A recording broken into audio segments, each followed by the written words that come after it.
Assalamualaikum warahmatullahi wabarakatuh.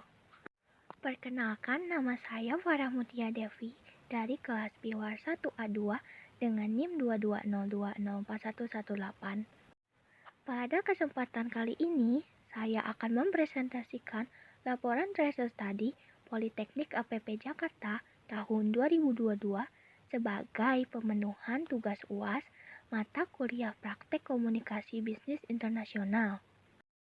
Pada bab 1, kita akan membahas mengenai konsep Treasure Study yang diantaranya adalah konsep dasar, tujuan, manfaat dari Treasure Study.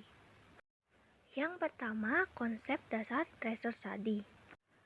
Menurut Scamberg tahun 2009, Treasure Study adalah survei yang terstandarisasi terhadap lulusan institusi pendidikan tinggi yang dilakukan beberapa waktu setelah lulusan tersebut meninggalkan institusi pendidikan tingginya.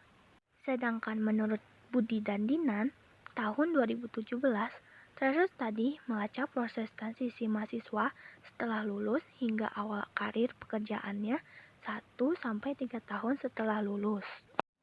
Treasure Study dapat menyediakan informasi tentang biodata mahasiswa, pengalaman, motif, kondisi pembelajaran, profesi, hingga proses pengajaran dan pembelajaran ketika menempuh pendidikan di perguruan tinggi untuk kepentingan evaluasi yang kemudian dapat digunakan untuk penyempurnaan dan penjaminan kualitas sistem pendidikan di perguruan tinggi. Di samping itu, Treasure Study juga menyediakan informasi mengenai pengetahuan, skill, motivasi, nilai akhir, hingga transisi ke dunia kerja dan sumbangasi alumni ke masyarakat. Yang kedua, tujuan Treasure Study. 1.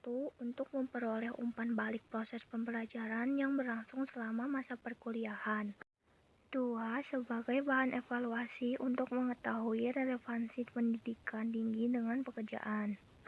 3. Sebagai umpan balik bagi jaminan kualitas perguruan tinggi dalam menentukan kebijakan pendidikan secara nasional. 4. Membangun perguruan tinggi dalam proses akreditasi baik nasional maupun internasional. 5.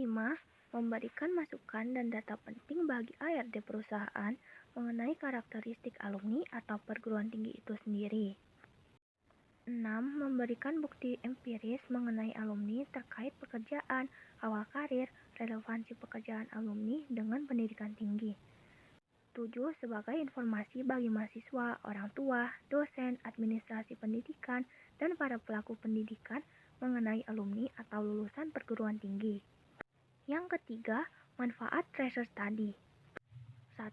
Sebagai database alumni terkini. 2. Menjadi pintu masuk bagi program studi untuk menjalin kerjasama dengan perusahaan terkait melalui alumninya. 3. Menjadi pintu masuk bagi program studi untuk melakukan survei kepuasan stakeholders terhadap lulusannya. 4. Sebagai bahan masukan bagi universitas dan prodi dalam melakukan perbaikan kurikulum. 5. Sebagai bahan untuk membangun jejaring alumni. 6. Sebagai data dasar mencari employer contact list. 7. Disesuaikan dengan kebutuhan penyusunan evaluasi diri dan SPMS. Selanjutnya pada bab 2, kita akan membahas mengenai metode pelaksanaan Treasure Study. Yang diantaranya adalah susunan kepengurusan, responden, dan teknis pelaksanaan Treasure Study.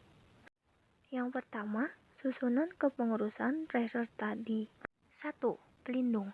Selaku pelindung, Direktur Politeknik APP Jakarta mengawasi keseluruhan pengelolaan program dan memastikan bahwa program yang dijalankan telah sesuai dengan tujuan dan jadwal yang telah diterapkan serta peraturan yang berlaku. 2. Pengarah dan penanggung jawab. Bertanggung jawab untuk membantu pelaksanaan tugas yang telah terkait dengan penjadwalan, pemenuhan hal-hal yang terkait administrasi, pengarsipan semua dokumen, teknis pelaksanaan kuesioner online, dan koordinasi dengan tim Treasure Study. 3. Ketua Pelaksana. Bertanggung jawab atas pelaksanaan Treasure Study mulai dari perancangan program secara keseluruhan, pengumpulan data alumni, pelaksanaan Treasure Study, analisa, sekaligus mendiseminasikan hasil Treasure Study. 4. Tim surveyor bertanggung jawab atas pengumpulan data dari alumni yang terkait dengan program Treasure Study dengan cara kontak dan reminder alumni untuk mengirim kuesioner menggunakan WhatsApp dan telepon. 5. Program studi. Program studi di tahun ini berpartisipasi aktif dalam mengajak alumninya agar mengisi kuesioner melalui berbagai cara yang dapat ditempuh oleh program studi. 6. Tim teknologi informasi bertanggung jawab atas pengembangan infrastruktur sistem teknologi informasi yang dapat menunjang kelancaran pelaksanaan proses Treasure Study sesuai dengan kebutuhan stakeholder internal Politeknik APP Jakarta, menghubungi alumni dengan cara email blasting dan SMS blasting. 7.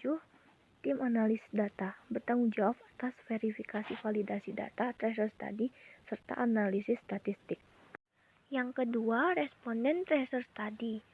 Pelaksanaan Treasure Study alumni di Politeknik APP Jakarta menggunakan acuan responden yang dipersyaratkan oleh Kementerian Pendidikan dan Kebudayaan, yaitu seluruh populasi dan bukan pada kelompok sampel yang sudah dipilih sebelumnya. Populasi target pada pelaksanaan Treasure Study tahun berjalan adalah kohort lulusan D3 pada tahun lulusan akademik 2020-2021, yaitu responden yang lulus di periode November 2021. Penentuan karakteristik periode lulusan tersebut dengan mempertimbangkan penggunaan data agar sesuai dengan kebutuhan pengisian barang akreditasi maupun audit mutu internal atau AMI di lingkungan Politeknik APP Jakarta. Yang ketiga, teknis pelaksanaan Treasure Study. 1. Target responden adalah pada seluruh populasi, bukan pada kelompok sampel. 2. Responden Treasure Study adalah TS1 mengikuti kebijakan dari Kemendikbud. 3. Menggunakan data alumni lulusan tahun akademik 2020-2021. 4. Item pertanyaan mengacu pada pertanyaan minimal di website pkts.belmawa.kemendikbud.go.id sebagai dasar pemeringkatan perguruan tinggi serta disesuaikan dengan kebutuhan pengisian data evaluasi diri maupun SPMS Prodi. 5. Program studi berperan penting dalam mengajak lulusannya untuk mengisi Treasure Study. 6. Data populasi TS Politeknik APP Jakarta diperoleh dari data lulusan yang bersumber dari BAAK. Setelah data terkumpul, proses pengambilan data TS Politeknik APP Jakarta 2022 dilakukan selama 10 bulan dengan mengikuti jadwal kegiatan berikut. 7. Tim surveyor untuk lulusan yang belum mengisi TS, yaitu dengan cara mengirimkan link pengisian ATSS melalui WhatsApp secara personal. 8. Selama proses pengumpulan data tersebut, tim IT selalu memonitor pengisian Treasure Study dan akan diulang setiap minggu. 9. Kemudian tim surveyor akan melakukan proses reminder pengisian kepada responden yaitu sebanyak 2 kali selama 1 bulan. Tugas reminder ini dilakukan oleh surveyor melalui WhatsApp. Selanjutnya, pada bab 3, kita akan membahas mengenai analisis hasil Treasure Study. Yang diantaranya adalah profil responden, aktivitas responden setelah lulus, informasi pekerjaan pertama, dan kompetensi lulusan. Yang pertama, profil responden. Total lulusan Politeknik APP Jakarta pada 2021 dari program studi Manajemen Logistik Industri Elektronika dengan jumlah lulusan 124. Dari program studi Perdagangan Internasional Wilayah ASEAN dan RRT dengan jumlah lulusan 133. Dari program studi Manajemen Pemasaran Industri Elektronika dengan jumlah lulusan 121. Dan total dari semua program studi adalah dengan 378 lulusan. Yang kedua, aktivitas responden setelah lulus. Melalui data sebaran status, mayoritas alumni Politeknik APP Jakarta angkatan tahun masuk 2017 saat ini adalah sudah bekerja yaitu sebanyak 95%, 4% diantaranya bekerja, sekaligus melanjutkan kuliah jenjang lebih tinggi. 3% menjalani perkuliahan, dan sisanya sebanyak 2% sedang mencari pekerjaan atau memilih tidak bekerja. Dari angka tersebut, bisa dikatakan bahwa Politeknik APP Jakarta sudah sesuai dengan misinya, yaitu membentuk tenaga kerja industri yang diserap langsung oleh industrinya. Yang ketiga, informasi pekerjaan pertama. Pada diagram ini ditunjukkan persentase waktu tunggu lulusan. Data sebaran waktu tunggu lulusan menunjukkan bahwa mayoritas alumni sebesar 90% mendapatkan pekerjaannya dalam waktu kurang dari 6 bulan sejak mereka lulus. Adapun waktu tunggu lulusan adalah waktu yang diperlukan oleh alumni untuk mendapatkan pekerjaan pertamanya setelah mereka lulus dari perkuliahan. Sedangkan sisanya sebanyak 10% mendapatkan pekerjaan dalam waktu kurang lebih 1 tahun setelah lulus. Diagram selanjutnya adalah persentase asal industri pekerjaan lulusan.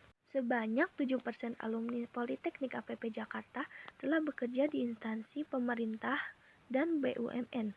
Kemudian 11% berikutnya telah memiliki perusahaan sendiri atau berwira swasta. Lalu, jumlah sebaran terbesar yaitu 82% telah bekerja di sektor perusahaan swasta. Diagram selanjutnya menunjukkan persentase gaji yang diterima oleh lulusan. Besaran gaji yang diterima oleh alumni Politeknik APP Jakarta sebagai responden didominasi dalam kisaran 3 juta rupiah hingga 5 juta rupiah sebanyak 58%. Kisaran dominan tersebut masih masuk dalam kategori standar upah kebanyakan daerah di Indonesia. Kemudian ada 28 responden yang nominal gajinya di bawah kisaran tersebut, dan 14 responden di atas kisaran tersebut. Pada diagram selanjutnya menunjukkan persentase kesesuaian program studi dengan pekerjaan lulusan. Dari diagram tersebut, terlihat hanya 5% responden yang saat ini bekerja, namun sama sekali tidak sama atau tidak berhubungan dengan program studinya.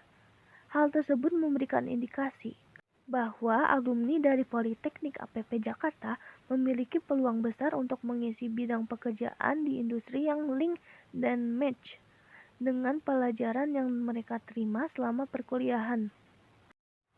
Pada diagram selanjutnya, menunjukkan persentase kesesuaian tingkat pendidikan dengan pekerjaan lulusan. Diagram ini menunjukkan bahwa mayoritas yaitu sebesar 68% berada dalam tingkatan yang sama. Artinya, ketika mereka bekerja, mereka ditempatkan dan diberikan tanggung jawab dalam level seharusnya. Lalu yang ketiga, informasi pekerjaan pertama.